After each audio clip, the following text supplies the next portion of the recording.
Welcome to Alien Shadow. If you love epic sci-fi stories where humanity shines, you're in the right place. Don't forget to like, comment, and subscribe. For thrilling HFY adventures, join us and be part of the journey. Compliment that changed everything. J stood at the edge of the alien plaza, staring up at the towering thoracian structures around him. The buildings were shaped like sharp claws, reaching into the orange sky of Drar, the home world of the giantist warrior. Ray adjusted the collar of his formal suit, trying not to sweat, but the two suns weren't helping around him. Humans and Thoracians mingled for the diplomatic unity event, each group eyeing the other with a mix of curiosity and tension. Jace was just an engineer, not a diplomat, but his expertise in alien tech made him part of the human team. He was told to observe, be quiet, and not offend anyone, especially not the Thoracian leaders. Then she arrived. Valari, the Thoracian Queen General, stepped onto the platform. She was over 12 feet tall, covered in gleaming dark blue armor etched with war symbols. Her long white braids swung behind her like weapon, and her sharp golden eyes scanned the crowd like a hunter. The plaza went silent, and Jace for a moment forgot to breathe. She was terrifying, but she was also breathtaking. He whispered to no one in particular, "Wow, she's got strong posture, like really beautiful posture." A few nearby Thoracians gasped, their heads snapped toward him like animals spotting prey. Jace blinked, confused, until one of the human diplomats slowly turned toward him, pale. "What did you just say?" the man whispered, voice shaking. "I just said she's got strong posture," Jace answered, confused. Why? Before anyone could explain, Valari's attention locked onto him. She strode forward like thunder on legs, every step making the ground vibrate under Jace's boots. He instinctively took a step back, raising his hands. "Sorry, did I say something wrong?" he asked, voice cracking. Valari didn't answer at first. Instead, she looked him up and down, eyes narrowing with curiosity. Then she raised her voice for all to hear. "This human honors me with the sacred propose of sea strength and beauty." The crowd exploded into cheers, and Jace's blood froze. "What?" he mumbled. "Proposal." "Human," Valari called, now standing directly in front of him, towering over him like a living mountain. "Your words bind you, and I accept your offer." "I didn't make an offer," he shouted in panic, but it was too late. The Rixian guards flanked him on both sides, bowing with respect as they gently pushed him forward. The human diplomats tried to stop them, but the Rixian law was absolute in their territory. Jace was led into a ceremonial vehicle shaped like a roaring beast and taken to the royal warship. He sat in silence, heart pounding, surrounded by giant alien warriors whispering and grinning at him. He leaned toward the one closest to him. "What just happened?" he asked, voice trembling. "You complimented her armor and stance," the warrior said calmly. "That's a courtship declaration in our language." "No, no, no," Jace whispered, pressing his hands to his face. "I was just admiring the armor." She accepted, the warrior added. "She believes you see her strength, her honor, and her beauty. I was just trying to be polite." The warrior nodded solemnly. "That is the most polite way to ask for union." The warship doors opened with a heavy hiss, and Jace was guided into a grand chamber filled with glowing alien symbols. Valari stood waiting, arms crossed, her smile a mix of Amusement and hunger. You do not look ready, she said with a grin. I didn't know I was getting married today, Jace muttered under his breath. She walked toward him and placed a heavy hand on his shoulder. Human, your spirit is strange and bold, she said. I like it. I don't even know what to call this situation, Jace said, trying to laugh. But it came out shaky. You call it destiny, she answered without hesitation. A massive throne rose behind her, carved from black stone, and she gestured for him to sit beside her. The entire ship crew knelt in silence as she declared, this human Jace of Earth is now my chosen mate. Jace sat frozen, eyes wide, hands sweating, as the echoes of her words filled the chamber outside. The window, the twin suns of Drar, glowed bright over the horizon. Inside, Jace realized one simple compliment had just rewritten his entire life, and there was no going back. The giantess queen's demands. Jace sat in stunned silence as Valari led him deeper into the massive warship. The hallways were built for giants, every ceiling arching high above his head. Strange glowing runes pulsed on the walls like the heartbeat of a living creature. His boots echoed on the metallic floor as he followed the giantess, unsure if he was walking to his new room or a cage. Valari didn't look back. She moved like a queen who never questioned her path, her shoulders broad, her stride strong, her presence impossible to ignore. Jace kept staring at the back of her white braid, wondering how he ended up in this situation by saying something as simple as nice posture. They reached a wide chamber lit with soft blue light, warm and quiet, the door sealed behind them, cutting off the noise of the ship. Outside, Valari turned to face him and finally spoke, her voice low and firm. Sit, human. We must speak of your duty. Jace blinked and slowly sat on a wide, cushioned bench that felt more like a throne to someone his size. Look, I think there's a misunderstanding, he said carefully. I wasn't trying to HQ Cordu or anything. Valari stepped closer and tilted her head, her golden eyes glowing. In your culture, do males not speak honor to females when they see strength? She asked. Jace rubbed his face with one hand, sighing. Yeah, we do sometimes. But it's not always romantic. She crouched in front of him, her face now level with his. Among my people, your words are sacred, she said too. Compliment a warrior's strength is to offer partnership, protection, and the promise of legacy. Jace swallowed hard and nodded slowly. Okay, I get that now, but I didn't know. I swear. Valari studied him for a long moment, then smiled faintly. You did not intend the offer, yet your spirit speaks louder than your mouth. Jace raised an eyebrow. Wait, are you saying I accidentally passed some kind of test? She stood and began to remove parts of her armor, revealing more of her thick, battle-scarred skin. Jace's eyes widened as he quickly turned his head. Whoa. Whoa, what are you doing? She laughed, the sound deep and surprisingly warm.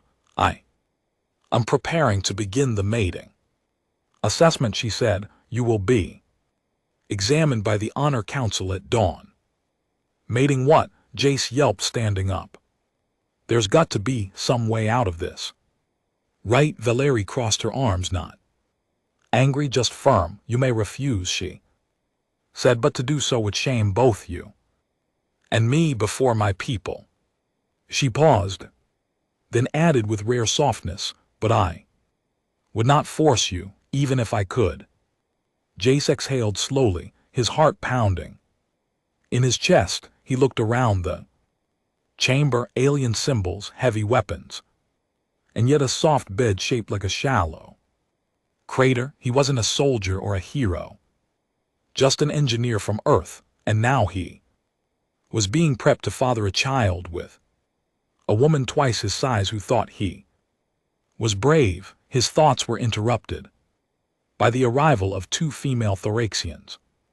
Entering the room, one held a silver staff, the other carried a scroll with golden seals. They bowed deeply to Valari and then looked at Jace with curiosity and hunger. This is the pre-assessment, Valari explained. They will measure your health, spirit, and capacity. Jace asked, voice rising again. They will not harm you, she said calmly, only evaluate. The staff glowed as it passed over his chest, arms, and legs, sending soft tingles through his muscles. The scroll recorded his body temperature, pulse, and something written in strain. Alien glyphs. Jay stood awkwardly in the center while the towering women walked circles around him, nodding in approval. One of them smiled and whispered something to Valari, who chuckled. He is small, but his inner fire burns hot. She translated. Jace rubbed his temples. This has to be the weirdest performance review of my life. When the exam was over, the two women bowed again and left without a word. Valari stepped forward and placed a gentle hand on Jace's shoulder. You are not what I expected, she said, but you may be what our future needs. Jace looked up at her, stunned into silence. For the first time, she didn't seem like a monster or a captor. She looked like a woman carrying the weight of an empire alone, and for reasons he couldn't explain. Part of him didn't want to run anymore. Maybe it was curiosity, maybe it was pride, or maybe it was something else entirely. Valari reached for his hand and held it in her massive fingers. You have until dawn to decide, she said. If you walk away, you will be honored but free. But if you stay, she added, you will belong to me and I to you. Jay sat back down slowly, eyes locked on the stars visible through the window. His breath was shaky, but his mind was clear. He had 12 hours to make the most important choice of his life, the trial of compatibility. Asterisk. The morning air inside the Thoraxian warship was heavy with silence. Jay stood in front of a towering double door, his body freshly cleaned, his hair slicked back, wearing ceremonial robes made from soft alien fabric. His stomach twisted in nervous knots as he stared at the carved symbols above the entrance. They told the story of unity through challenge, strength through struggle, and love proven in battle. He wasn't sure if this was a wedding, a trial, or some ancient alien version of speed dating with swords. All he knew was that if he stepped through those doors, there would be no turning back. Valari had told him that last night with a calm voice and intense eyes. No thorax can mate without proving balance between heart, courage, and body, she had said.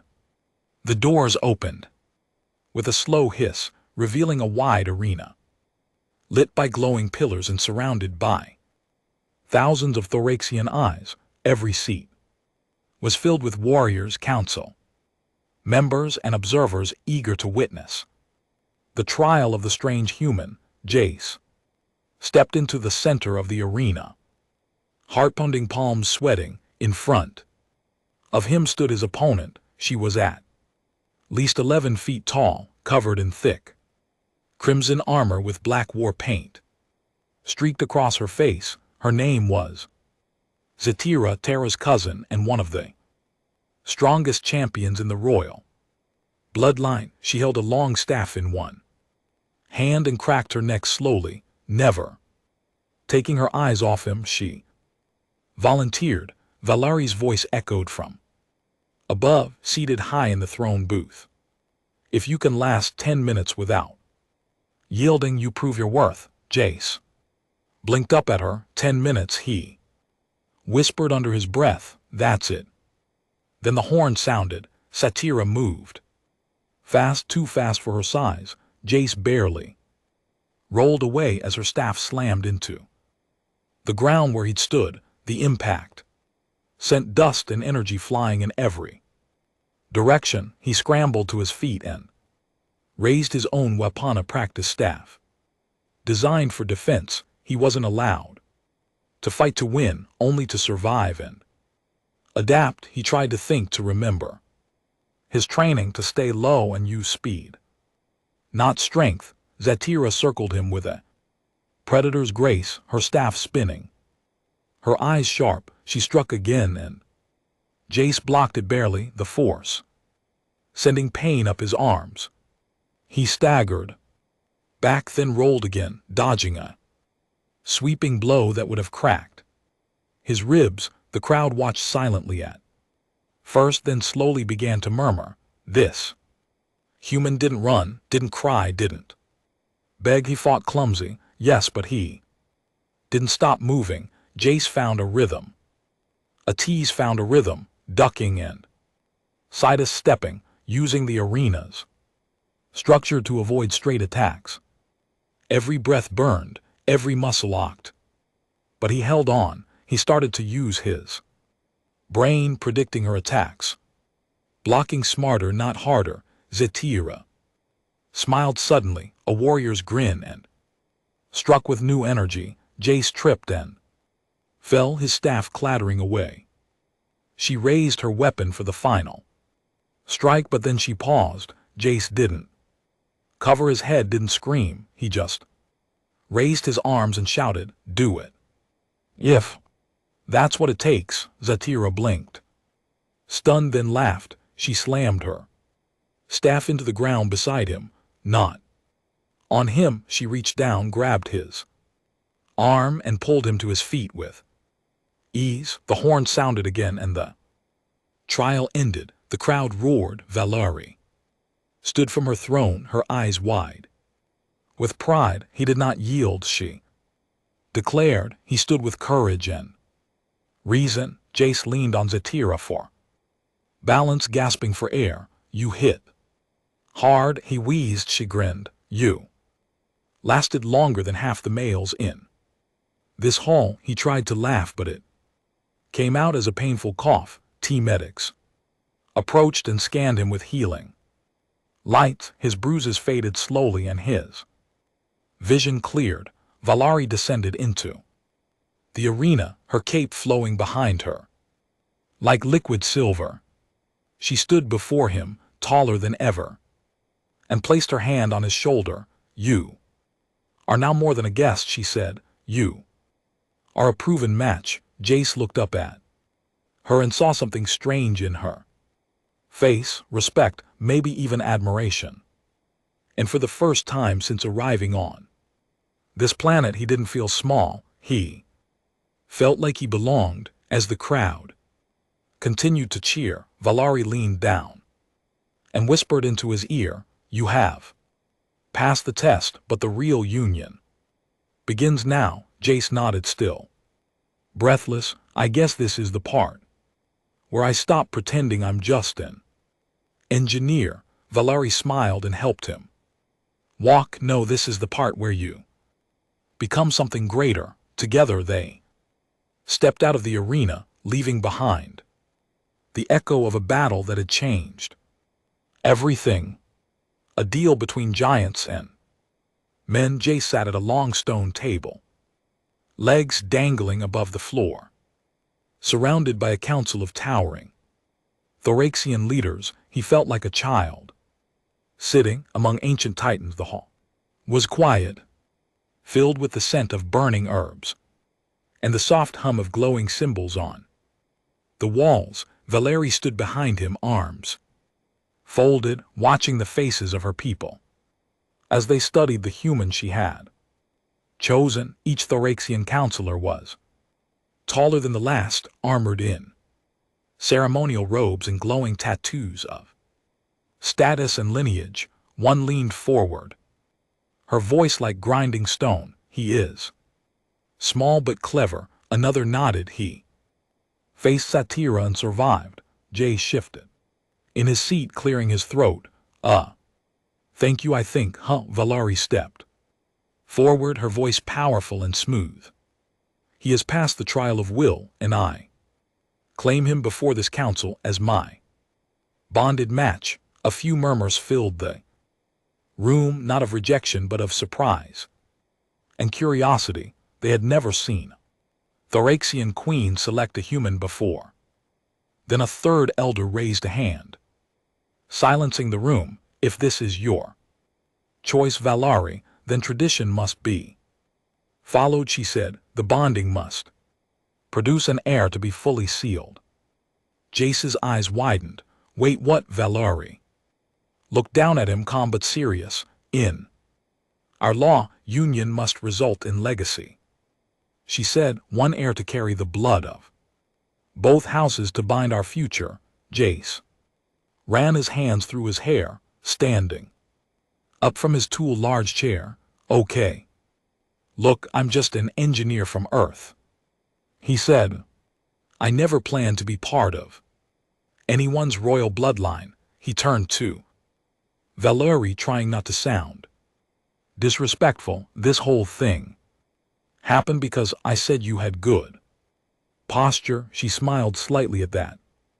Yes, and that compliment might unite two worlds. Jace walked to the edge of the room, looking out through the tall windows. The planet below was glowing with fire-lit clouds and towering trees. It was beautiful, dangerous, and nothing like home. He turned back toward the council, voice steady but unsure. What if I say no to the heir part? The room became still. One warrior rose slightly from her chair, but Valari raised a hand, stopping her. You may refuse, she said gently. No force will touch you, Jace, not by my hand or theirs, but she added, her eyes locked on his. If you walk away, our bond will be broken, and I will return to solitude, to the endless chain of choosing and testing. Jace looked at her and saw more than armor and pride. He saw a woman worn from carrying duty alone, a leader, respected but lonely, strong but tired. I'm not sure I'm ready to be a father, he said honestly. I'm not even sure I know how to be a partner to someone like you. Valari stepped closer, her voice softer than ever. Then start by being yourself, she said. Share meals with me, walk beside me, speak your mind. Jace felt a strange warmth in his chest. No one had ever asked him to just be himself, not like this, especially not someone so powerful. He nodded slowly. All right, he said. I'll stay. Soft gasp moved through the room, and the council elder raised her hand again. Then let it be recorded, she said. Human has accepted his path. Ceremonial drums began to beat in the distance, and Valari turned to Jace with a fire in her eyes. Tomorrow begins the preparation, she said. You will learn our ways, our songs, our meaning. Jace rubbed the back of his neck and gave a weak smile. Sons, he asked. We sing to honor new life, she answered. It is how our ancestors watch us. As they walked out of the council hall side by side, Jace glanced up at her. So this heir thing, he said carefully, it's not just dollar, right? Valari smirked. No, she said. It is legacy, unity, and trust. But, she added with a wink, biology does play a role. Jace laughed nervously. Of course it does. That night he stood on a balcony overlooking the alien world. Stars filled the sky like shattered glass, and the wind carried the scent of heat and stone. He wasn't sure where this path was taking him, but it was no longer about escaping. he had made a deal not just with a queen, but with the future he never expected. When honor becomes desire, asterisk. Jace awoke to the soft sound of drums, echoing through the walls of the royal tower. He stretched and looked around. The enormous chamber, his bed big enough to hold 6 of him. The room was filled with carved stone pillars, glowing crystal lights and strange alien cloth hanging from the ceiling like banners. New robe had been left for him, woven with silver threads and dark blue symbols of the Thoraxian crest. He put it on and stepped outside to find Valari already waiting. She wore her ceremonial armor polished to shine under the morning light, but her helmet rested at her side. Her long braid was tied tighter than usual, her expression unreadable. "Come," she said simply, and together they began walking through the royal courtyard. They passed warriors training with massive hammers, elders teaching younglings to chant old battle songs, and architects carving new halls. Jace had never seen a society so alive, so proud of their strength and yet full of culture. As they walked, the Rixians bowed to Valari, then glanced at Jace with curiosity and soft laughter. He tried to walk tall, even if his legs felt like jelly. Valari spoke without looking at him. "They admire you not for your size but for your spirit." Jace chuckled nervously. "Well, I admire them too, especially the ones not trying to break my bones." She smirked and stopped near a fountain made of dark stone and glowing water. "This is where our ancestors speak to us," she said. "Today we speak to them." Jace followed her lead, kneeling beside the fountain. Unsure of the ritual, Valari reached into the water and pulled out a smooth, glowing crystal. She held it to her chest, then offered it to him. He took it with both hands, and for a moment it pulsed gently with heat. The water shimmered and voices whispered from deep below, not in words but in emotions, curiosity, strength, and something like acceptance. Valari's voice lowered. "You've earned a place among my people, but you still carry fear." Jace nodded slowly. "Yeah, I do. This is all so fast." She turned to face him, her face softer. "Now, I do not ask you to become Thoraxian overnight," she said, "but I do ask for honesty, not just in words but in heart." Jace looked up at her, this towering warrior queen who could crush him with one hand, yet here she was, sharing tradition, speaking gently, offering trust. "I'm scared because I don't know how to be enough for you," he admitted. "I'm just me and you're you." Valari leaned closer, her golden eyes locked on his. "I do not want a man who is like me," she said. "I want one who makes me feel like more than what I've always been." They sat in silence as the wind brushed through the open courtyard. Then, without thinking, Jace reached out and placed his hand over hers. Her skin was rough from years of battle, but it was warm. She did not pull away. Later that evening, the palace echoed with music and laughter. A celebration feast had been prepared, part to honor Jace and part to honor the bond that was growing between them. Valari sat beside him at the long table, watching as he tried alien fruits and nearly choked on a sour purple orb. She laughed for the first time all day, and the sound made the room feel less heavy. They danced slowly. At first, his feet clumsy against the rhythm, but Valari held his hand, her giant fingers wrapped gently around his. "Worry, duckling," she said. Jace laughed and bowed. "I'll take that as a compliment." The night grew deeper and the lights dimmed. Jace and Valari walked alone Through the moonlit garden, their hands still touching, she stopped under a glowing tree with golden leaves and looked down at him. I asked you for duty, and you've given me something greater. She said, you've given me peace. Jason's heart thudded in his chest as he met her eyes. He saw not just power but vulnerability. He stepped closer, his voice barely above a whisper.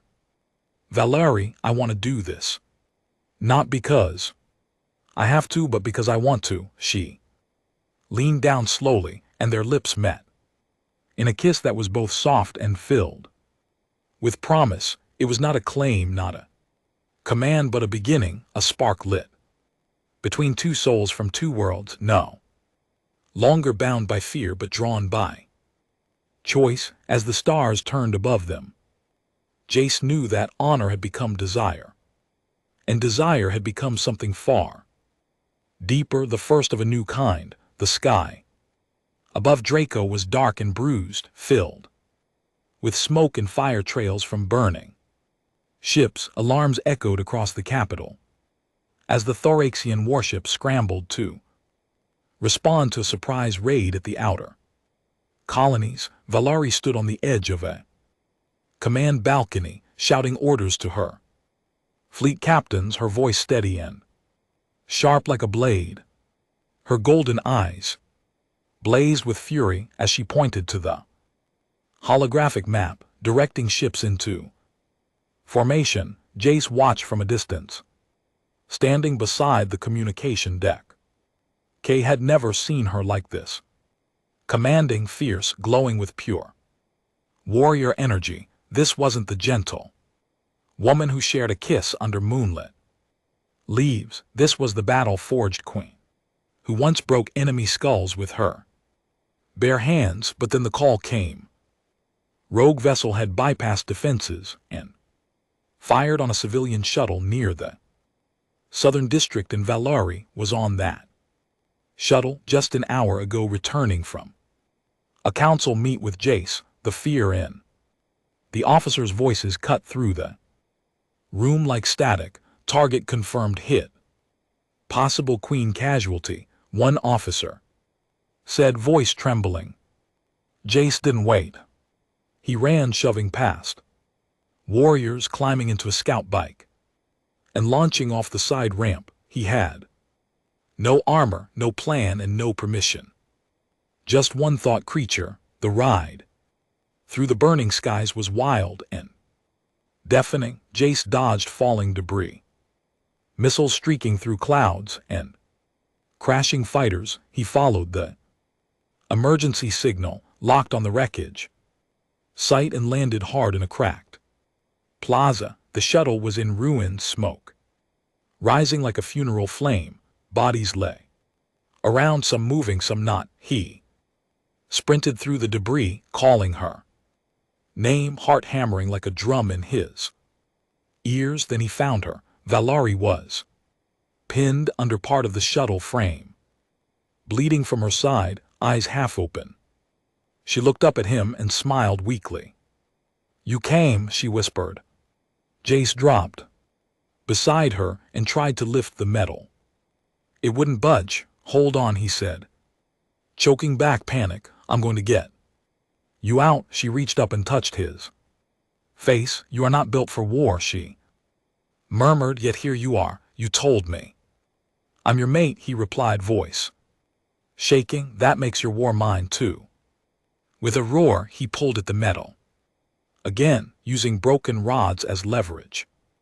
Other Thoraxians arrived, pulling with him until the frame lifted just enough. Valerie was pulled free, her body weak but alive. Later that night, the palace was silent.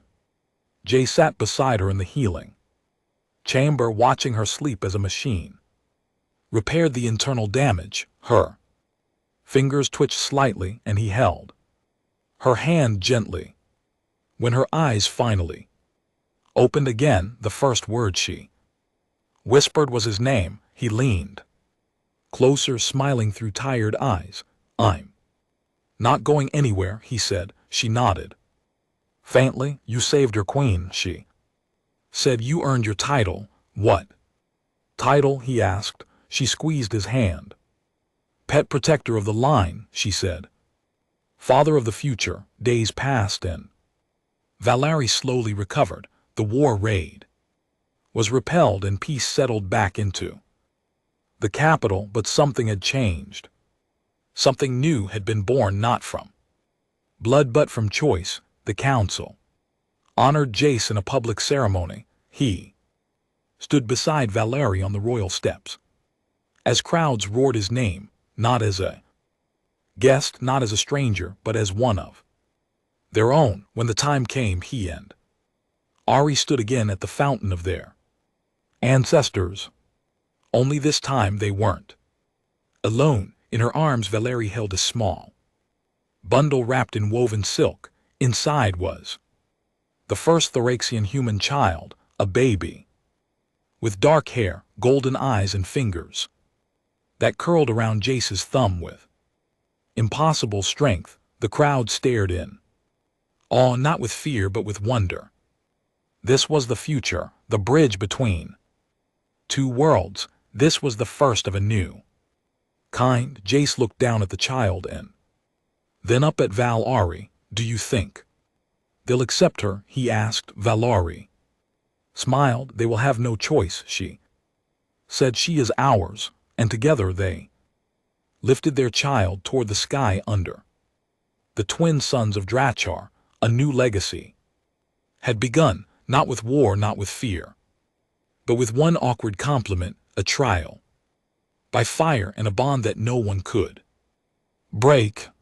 The human who tamed a queen. The grand plaza of Drar was filled with voices, music, and rising banners that painted the sky with color. Thousands of Thexians gathered shoulder to shoulder, their armored chests raised in pride and awe. They weren't preparing for battle today, they were celebrating the first shared coronation in their planet's history. At the heart of it stood Jace, dressed in dark royal robes, stitched with symbols of both earth and Thoraxian honor. Beside him towered Ari, in gleaming ceremonial armor, with her long braid wrapped in golden rings. In her arms she held their daughter, wrapped in silken cloth marked with both their bloodlines. The child yawned softly, her golden eyes blinking beneath the sun's unaware of the history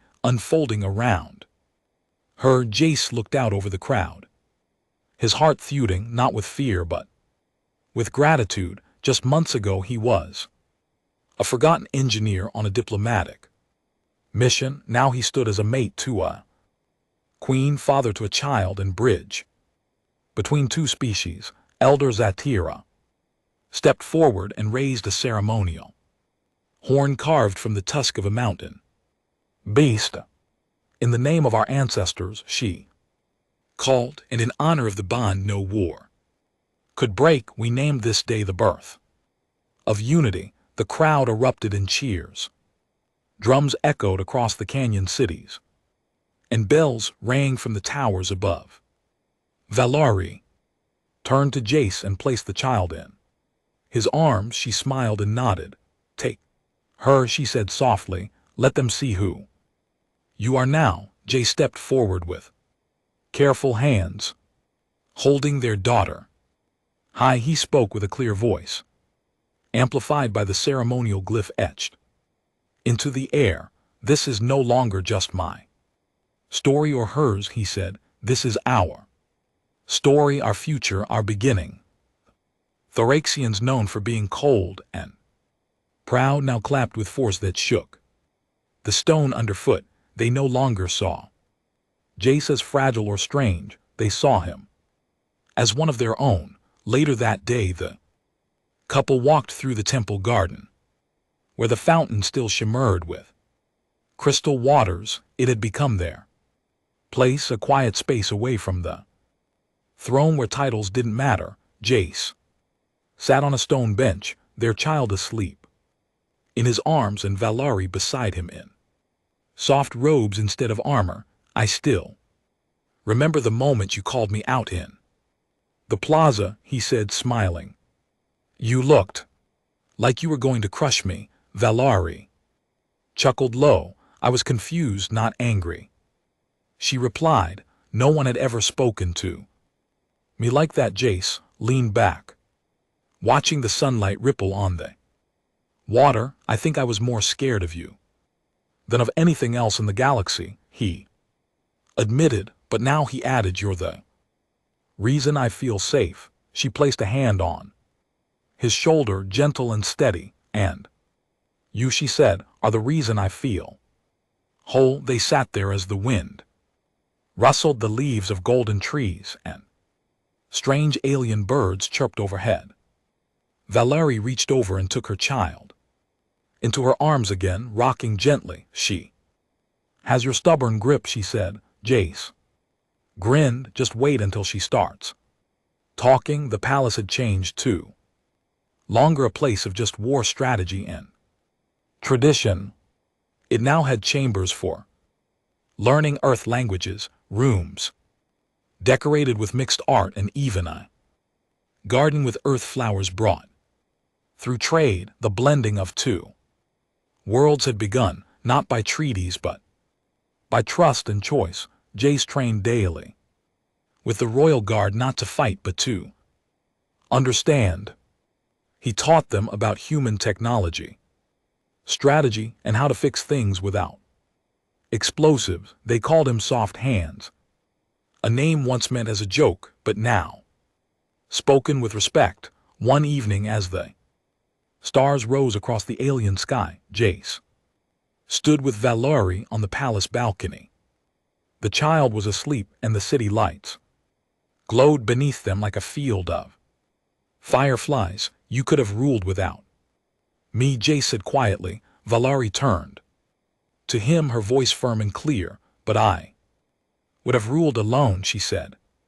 And I was tired of being alone. He took her hand, feeling the rough skin of a warrior who had never known softness until him. And now he asked. Now she whispered, I am stronger because I have something to protect. Jace leaned against her, watching the stars rise over the dark mountains. He smiled, remembering the moment he said beautiful posture and changed his life. He had no regrets. The human who tamed a queen didn't do it with a sword. He did it with respect, with courage, and with heart, and now its name would live in two histories.